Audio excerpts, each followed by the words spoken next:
1 cup அளவு நான் rice எடுத்துருக்கிறேன்.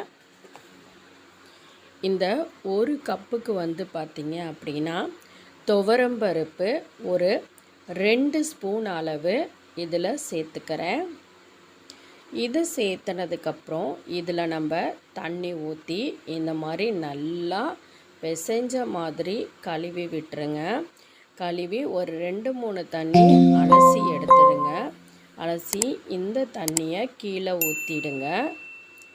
இந்த தண்ணி கீழே ஊற்றிட்டு இங்கே பாருங்கள், இந்த மாதிரி வடித்ததுக்கப்புறம் இதில் நம்ம நல்ல தண்ணி, சுத்தமான தண்ணியை ஆட் பண்ணிக்கலாம். இது ஊறிட்டுருக்கட்டும். சீரகம் 1 ஸ்பூனு, மிளகு 1/2 ஸ்பூனு, பூண்டு 3, கருவேப்பிலை வந்து 1 கொத்து, 2 பச்சை மிளகா சேர்த்துருக்கேன். இப்போ இதை நம்ம அரைச்சி எடுத்துகிட்டு வந்துக்கலாம்.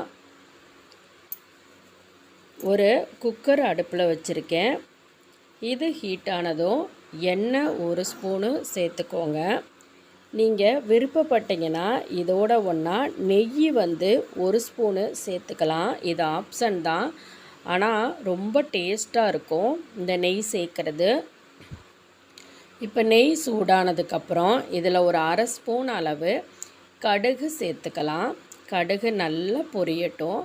கடுகு பொரிஞ்சதுக்கப்புறமா இதில் உளுந்தம்பருப்பு நம்ம இதில் சேர்த்துக்கலாம். இது நல்லா பொரிஞ்சதுக்கப்புறம் 1 கொத்து கருவேப்பிலை சேர்த்துக்குங்க. இது நல்லா பொரியட்டும். இப்போ நம்ம இதோட ஒன்றா வரமிளகா 1 சேர்த்துக்கிடலாம்.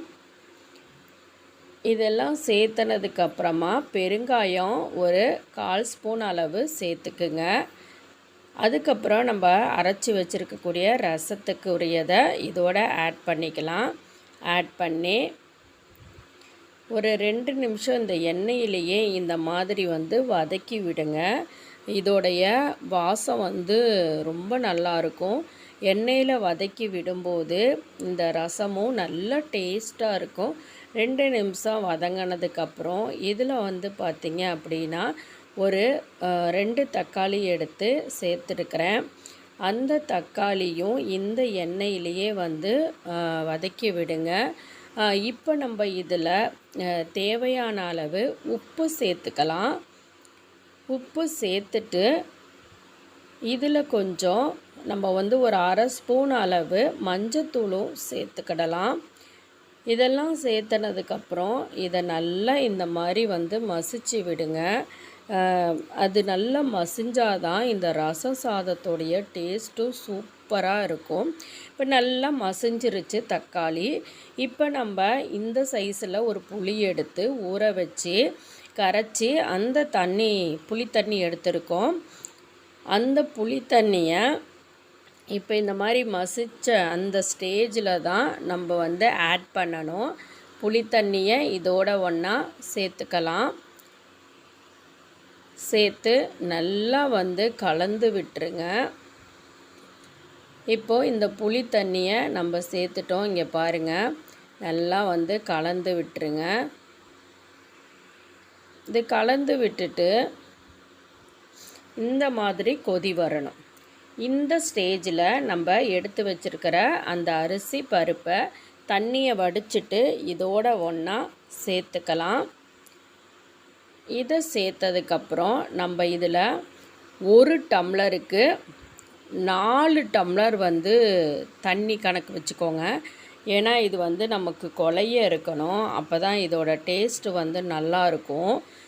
இப்போது நம்ம புளி ஊற்றினதுக்கப்புறம் அரிசிலாம் போட்டதுக்கப்புறமேட்டுக்கு ஒரு 5 நிமிஷம் அப்படியே வந்து விட்டுட்டு அதுக்கப்புறம் நம்ம இதில் தண்ணி சேர்த்துக்கணும்.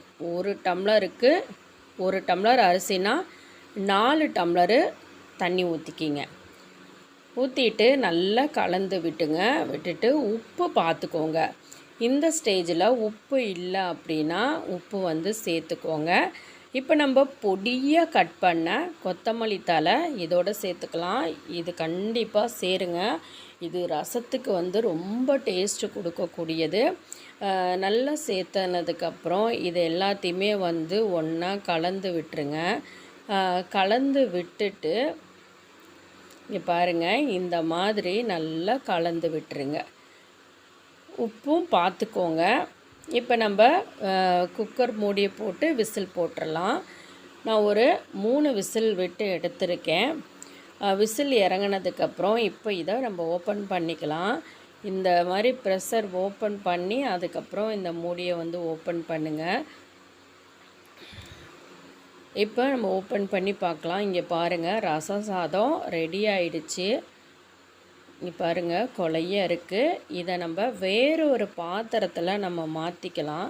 இந்த மாதிரி குக்கர் ஓப்பன் பண்ணதுக்கப்புறம் ஒரு கலரி விட்டுருங்க. கலர்னதுக்கப்புறம் நீங்கள் வேறு ஒரு பாத்திரத்தில் மாற்றி வச்சுக்கலாம். இதிலே நீங்கள் வந்து வைக்கும்போது அது ரொம்ப இறுகி போயிடும்.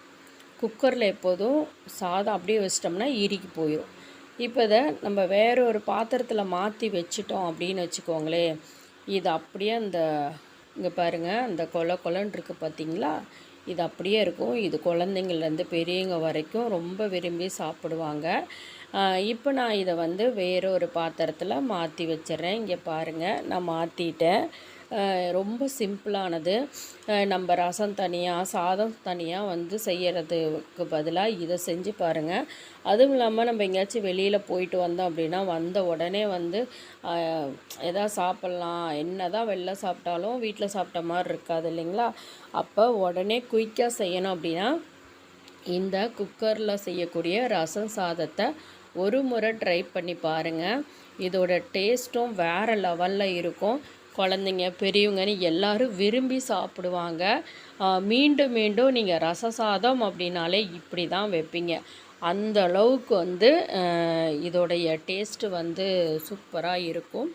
உங்களுக்கு இந்த வீடியோ பிடிச்சிருந்துச்சி அப்படின்னு நினச்சிங்கன்னா மறக்காமல் சேனலை சப்ஸ்கிரைப் பண்ணிக்கோங்க. பக்கத்தில் இருக்கக்கூடிய ஆல் பெல் சிம்பலையும் ப்ரெஸ் பண்ணிக்கோங்க. அப்போ தான் நான் போடுற வீடியோ உடனுக்குடனே உங்களுக்கு நோட்டிஃபிகேஷன் ஆகும். உங்களுக்கு மண் பாத்திரத்தில் டிஷ் பண்ணணும் அப்படின்னு விருப்பப்பட்டிங்கன்னா கண்டிப்பாக நீங்கள் கமெண்ட் பாக்ஸில் தெரியப்படுத்துங்க.